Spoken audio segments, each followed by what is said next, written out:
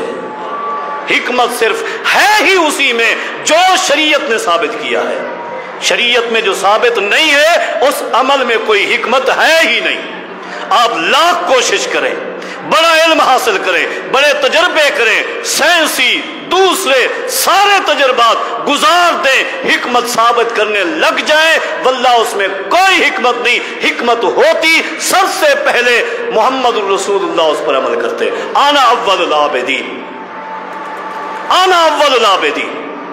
اور عمل کے لیے یہ بھی ضروری نہیں ہے کہ اس عمل میں تکلیف جتنا آئے اتنی بڑی نیکی ہو، یہ بھی نہیں ہے، حالانکہ نیکی پر بھی اجر ملتا ہے۔ حدیث میں آتا ہے مومن کو ایک کانٹا بھی چبھ جائے تو اللہ اس کا بھی اجر و ثواب دیتا ہے، لیکن بات وہی ہے عمل کی کیفیت، عمل کی مقدار، عمل کیوں کیا، یہ ساری وجوہات عمل کا سبب۔ اب یہ تکلیف جو آپ کسی عمل پر برداشت کر رہے ہیں، کیا اس عمل میں شریعت نے تکلیف کا حکم دیا ہے؟ مثال ایک دیتا ہوں، صحابہ کرام حج کے سفر کے لیے جا رہے ہیں، عازمین حج ہیں، راستے میں ایک شخص بے ہوش ہو گیا ہے، نبی علیہ السلام کے پاس لایا گیا، اور آپ کو کیا بتایا گیا، آپ جانتے ہیں کہ اس شخص نے ایک نظر مانی تھی، کیا کہ یہ ننگے پاؤں چلے گا، یہ پورا سفر ننگے پاؤں، اور پیدل کرے گا، سواری پر سوار نہیں ہوگا، اور چلے گا بھی دھوپ میں، جہاں سایہ آئے گا گھوم کر دھوپ سے آئے گا، پڑاؤ ڈالیں گے یہ سائے میں نہیں بیٹھے گا، دھوپ میں بیٹھے گا، اور پورا سفر اس نے یہ بھی نظر مانی تھی کھانا بھی نہیں کھاؤں گا اور پانی بھی نہیں پیوں گا، بھوکا پیاسا پیدل دھوپ میں چلتا چلتا میدان حج میں پہنچوں گا، اتنی تکلیفیں آئیں گی، رب مجھے بہت بڑا اجر و ثواب عطا فرمائے گا۔ نبی علیہ السلام نے فرمایا اس پر پانی چھڑکو، اس کو جب ہوش آئے نا، میں جا رہا ہوں، اس کو میرا ایک پیغام پہنچا دینا۔ پیغام کیا دیا؟ فرمایا اس سے کہہ دینا ان اللہ تعالی لغنی عن تعذیب نفس کا، جو تو نے اپنے آپ کو عذاب دیا ہے اللہ کو اس کی کوئی ضرورت نہیں ہے، تو نے اپنے آپ کو عذاب دیا ہے، کتنی بڑی تکلیف اٹھائی۔ اور کبھی کبھی تکلیف پر اجر و ثواب ملتا ہے، کب ملتا ہے؟ کب ملتا ہے؟ وہ تکلیف جس عمل پر تکلیف شریعت نے مطلوب کی ہے۔ انصار کا ایک قبیلہ تھا بنو سلمہ، آپ جانتے ہیں مدینہ میں مسجد نبوی سے ان کے گھر دور تھے، کسی کا گھر 1 کلومیٹر، کسی کا گھر 2 کلومیٹر، 3 کلومیٹر گھر کا فاصلہ ہے، ہر نماز جماعت کے ساتھ پڑھنے کے لیے آنا ہے، سفر ہے، دور ہیں، تنگ ہو جاتے، تھک جاتے۔ کیا کیا؟ بعض نے سوچا کہ ہم اپنے گھر وہاں سے پلاٹ بیچ دیتے ہیں، مسجد نبوی کے قریب پلاٹ خرید کر گھر بناتے ہیں، مسجد نبوی میں جماعت کے ساتھ نماز پڑھیں گے، جماعت کے ساتھ نمازیں پڑھیں گے۔ اب نبی علیہ السلام نے کیا فرمایا؟ بیوتکم، او بنو سلمہ والے اپنے گھروں میں رہو، گھر تبدیل نہیں کرنا۔ کیوں؟ تکتب آثارکم، ہر نماز میں جو تم آتے ہو رب تمہارے ایک ایک اٹھنے والے قدم کو لکھتا ہے، ایک قدم پہ نیکی ملتی ہے، جنت میں درجہ بلند ہوتا ہے، گناہ معاف ہوتا ہے۔ ان پہ اس لیے اپنے گھر دور رکھو، اس تکلیف کو برداشت کرو۔ یہ تکلیف برداشت کرنے کا حکم شریعت نے دیا ہے۔ شریعت تکلیف برداشت کرنے کا حکم دے وہ نیکی ہے، شریعت سے جو تکلیف برداشت کرنا ثابت نہ ہو وہ نیکی نہیں ہے۔ نیکی کی تعریف یہ ہے کہ نیکی صرف محمد الرسول اللہ صلی اللہ علیہ وسلم کے عمل کا نام ہے، بس۔ بعض لوگ، بعض ساتھی ایک اعتراض کرتے ہیں یا ایک سوال کر دیتے ہیں، کراس کوئسچن، جی فلاں بندے نے یہ عمل کیا، آپ نے غلط کہا۔ بات اصل میں یہ ہے کہ اس کی سوچ اچھی تھی، اس کی سوچ اچھی تھی۔ حضرات یہ نقطہ بھی واضح کر دوں، سوچ کا اچھا ہونا بھی نیکی نہیں ہے، کسی کی سوچ کا اچھا ہونا نیکی نہیں ہے۔ نبی علیہ الصلوۃ والسلام کے ساتھ صحابہ کرام کا سفر ہے، قرال غمیم مقام پر پہنچے ہیں، گرمی کی شدت ہے، ماہ رمضان کا سفر ہے۔ نبی علیہ الصلوۃ والسلام کو اطلاع ملی کہ صحابہ کرام پریشان ہیں روزے کی حالت میں۔ نبی علیہ الصلوۃ والسلام نے پانی منگوایا، سواری پہ سوار ہوئے، ہاتھوں کو بلند کر کے آپ نے پانی پی لیا، روزہ افطار کر دیا۔ کچھ صحابہ کرام نے روزہ افطار کر دیا اور کچھ نے افطار نہیں کیا۔ اچھا، جنہوں نے افطار نہیں کیا تھا ان کی سوچ کیا تھی؟ عصر کا وقت ہو چکا تھا، مغرب قریب ہے، وقت پہ روزہ افطار کریں گے۔ یہ سوچ اچھی تھی یا غلط تھی؟ سوچ اچھی تھی۔ میں آخری باتیں مثال دے رہا تھا، سوچ اچھی ہو، لوگ کہتے سوچ اچھی ہے پھر نیکی ہے، ان کی سوچ بھی اچھی تھی، مغرب ہوگی روزہ افطار کریں گے، ہمیں روزے نے تنگ نہیں کیا ہوا۔ تھوڑی دیر کے بعد نبی علیہ الصلوۃ والسلام کو اطلاع ملی کہ کچھ ساتھیوں نے روزہ افطار نہیں کیا۔ نبی علیہ الصلوۃ والسلام نے خطبہ دیا اور اپنے خطبے میں فرمایا، اولئک العصاۃ، اولئک العصاۃ، جنہوں نے میرا روزہ افطار کرنے کو دیکھا اور پھر روزہ افطار نہیں کیا وہ میرے نافرمان ہیں۔ سوچ اچھی تھی، سوچ اچھی تھی۔ آج بھی جس کی سوچ اچھی ہے وہ یاد کر لے، اس کی یہ اچھی سوچ اگر میرے پیغمبر کی شریعت کے متصادم ہے، واللہ وہ میرے پیغمبر کا نافرمان ہے۔ پیغمبر کی فرما برداری، پیغمبر کی اطاعت اللہ کی اطاعت ہے، پیغمبر کی اتباع اللہ کی محبت ہے، اللہ کی اطاعت اللہ کی محبت، اللہ کی اطاعت اللہ کی عبادت کا مبنا ہے۔ اس لیے اللہ نے ہمیں اپنی عبادت کے لیے پیدا فرمایا۔ ہم سب کو چاہیے کہ اللہ کی عبادت اس طرح کریں جس طرح اللہ رب کریم نے ہم سب کو حکم فرمایا ہے۔ اقول قولی ھذا استغفر اللہ لی ولکم ولسائر المسلمین وآخر دعوانا ان الحمد للہ رب العالمین۔